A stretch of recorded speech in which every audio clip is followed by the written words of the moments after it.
आष्टी तालुक्याच्या चिखली गावामधील शेतकरी बबन शिंदे यांनी 30 गुंठे जमिनीवर 4200 ड्रॅगन फ्रूटची फळबाग लावली आहे। पहिल्याच वर्षी चांगल्या प्रकारे उत्पादन मिळाल्यामुळे शेतकरी समाधानी आहे। 30 गुंठे ड्रॅगन फ्रूटची लागवड करण्यासाठी त्यांना जवळपास 3.5 लाख रुपये खर्च आलाय, तर पहिल्याच वर्षी 50,000 रुपयांचं उत्पन्न मिळालंय। शिवाय कोणतीच फवारणी केलेली नाहीये, तरी सुद्धा चांगल्या दर्जाचं फळ लागल्यानं शेतकरी समाधानी आहे। तर मी सांगोलन रोप आणलं 145 रुपयाला रोप बसलं। मला 42 रुपये आणले।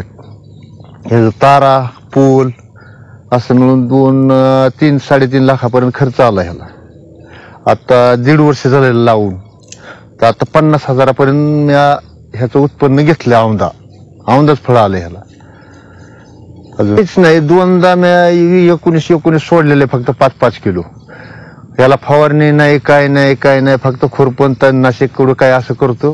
हे एक फळ मला 500 ग्रॅमच्या आसपास बसतं। ही बीड जिल्ह्यातील परळीच्या राज्यस्तरीय कृषी महोत्सवामध्ये ड्रोनचं प्रात्यक्षिक दाखवण्यात आलं।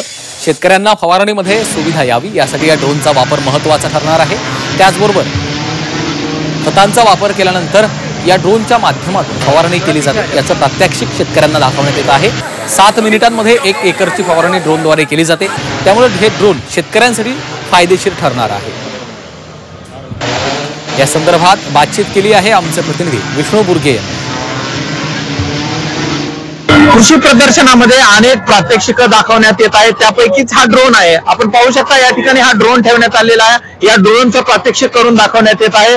बीड जिल्ह्याच्या परळी इथं कृषी प्रदर्शन आहे। या ठिकाणी मोठ्या संख्येने राज्यभरातून शेतकरी येत आहेत आणि त्यांना ड्रोनची माहिती मिळावी, ड्रोनच्या माध्यमातून फवारणी करावी, यासाठी ही सगळी जी आहे ती यंत्रणा या ठिकाणी राबवण्यात आलेली आहे। पण मला सांगा, कशा पद्धतीचा ड्रोनचा वापर फवारणीसाठी करण्यात येणार आहे, काय प्रत्यक्ष दाखवता इथं?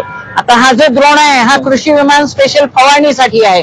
तर आपण जे फवारणी पाठीमागे जे फवारा घेऊन करतो किंवा कष्टप्रद जे काम आहे, साप विंचूची जी भीती असते त्याच्याने फवारणी करता येत नाही। ऊसासारखे फळबागासारखे मोठे पीक असतात त्याच्यामध्ये फवारणी करता येत नाही। तर हा एक वरदान म्हणून आहे। याची फवारणी म्हटलं म्हणजे ही जी टाकी आपल्याला दिसत आहे याच्यामध्ये 10 लिटर आपल्याला पाणी टाकावं लागते। एका एकरला आपल्याला 10 लिटर एवढं पाणी लागते आणि आपण जी औषध वापरत आहे त्याच औषधीचा 70% प्रमाण लागते। म्हणजे औषधीमध्ये 30% तुमची खर्चामध्ये बचत होते। दुसरं, जे काबड कष्ट करून दिवसभरात होत नाही ते 7 मिनिटांमध्ये तुम्हाला 1 एकरची फवारणी करून मिळते। आता महाराष्ट्राला किती ड्रोनची मागणी केली आहे आणि असं जर झालं, हे ड्रोन जर आले तर किती फायदा शेतकऱ्यांना होणार आहे, थोडक्यात सांगा। हा फायदा म्हणजे प्रचंड फायदा होणार आहे। सर्वात मोठं हे जे आपले शेतकऱ्यांची मुलं आहे त्यांना फार मोठा असा रोजगार मिळणार आहे। किंवा महाराष्ट्रातील शेतकऱ्यांना ड्रोन उपलब्ध करून देण्यात येत आहे, त्याचं प्रशिक्षण होत आहे। त्याचबरोबर शेतकऱ्यांना याची सोय व्हावी यासाठी या कृषी प्रदर्शनामध्ये या ठिकाणी त्याचे डेमो देखील दिले जात आहेत। विष्णू बुर्गे, 24 तास, परळी, बीड। उत्तर पुणे जिल्ह्याच्या सर्वच परिसरामध्ये यंदा चांगला पाऊस झाल्यानंतर बाजरीचं पीक चांगलं आलंय।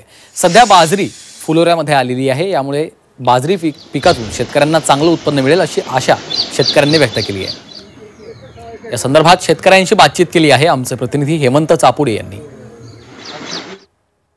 यंदा खरं तर पाऊस चांगला झाला असून वातावरणाची चांगली साथ खरं तर बाजरी पिकाला मिळाली आहे। मी सध्या बाजरीच्या शेतामध्ये उभा आहे। आपण पाहू शकता बाजरीचं पीक हे खरं तर जोमत आहे। सध्या बाजरी ही फुलोऱ्यात असून बाजरीला सध्या दाणे भरण्यासाठी सुरुवात झालेली आहे। शेतकऱ्यांमध्ये खरं यंदा चांगलं बाजरीतनं उत्पन्न मिळेल म्हणजे शेतकऱ्यांमध्ये एक प्रकारे समाधानाचं वातावरण पाहायला मिळतं। आपल्यासोबत बोलण्यासाठी शेतकरी आहेत, काय सांगाल? सध्या बाजरीतनं यंदा चांगलं उत्पन्न मिळेल अशी आशा दिसते। यावर्षी चांगल्या प्रकारे पाऊस पडल्यामुळे शेतामध्ये चांगल्या प्रकारचे बाजरीचे पीक आले असून आपण या शेतामध्ये 2 किलो बाजरीची पेरणी केली आहे। त्यामध्ये अपेक्षित उत्पन्न 20 पोतेपर्यंत आहे। म्हणजे वातावरण आता त्याच्या काढायच्या वेळेस पर्यंत पाऊस बिऊस आला तर त्याच्यात नुकसान पण होऊ शकतं, पण आताच्या चालू सिच्युएशनला चांगल्या प्रकारे उत्पन्न होऊ शकतं अशी अपेक्षित आहे। पण बाजरीची सध्या यावर्षी जर परिस्थिती पाहिली कंश सुद्धा चांगली पाहायला मिळते, फुलोऱ्यात आहे बाजरी। हो, चांगल्या प्रकारची गत वर्षीपेक्षा यावर्षी चांगल्या प्रकारे उत्पन्न निघेल अशी अपेक्षा आहे। नक्कीच सध्या परिस्थिती जर पाहिली तर बाजरीच्या शेतात बाजरीची कंश ही जोमात पाहायला मिळत असून बाजरी फुलोऱ्यात आहे। मात्र वातावरणाची साथ जर चांगली राहिली तर या बाजरीच्या पिकातनं शेतकऱ्यांना चांगलं उत्पन्न मिळेल अशी आशा सध्या पाहायला मिळत आहे। हेमंत चापुडे, झी मीडिया, शिरूर, पुणे। आणि आता घेऊयात बातम्यांचा वेगवान आढावा.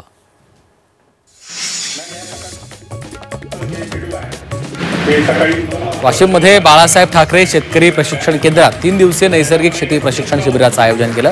डॉक्टर पंजाबराव देशमुख नैसर्गिक शेती मिशन अंतर्गत हा उपक्रम राबवला. यामध्ये शेतकऱ्यांना नैसर्गिक शेतीविषयी विविध प्रशिक्षण देण्यात आलं. शेतकऱ्यांना या प्रशिक्षणाचा मोठा फायदा होणार आहे.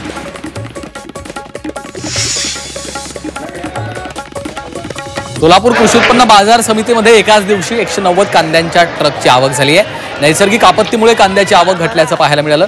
तर निर्यात बंदी उठवल्यामुळे कांद्याचे दर 10 ते 15 रुपयांनी वाढलेत. कांद्याला 35 ते 45 रुपये प्रति किलो भाव मिळतोय. दर वाढण्यामुळे बळीराजा सुखावलाय.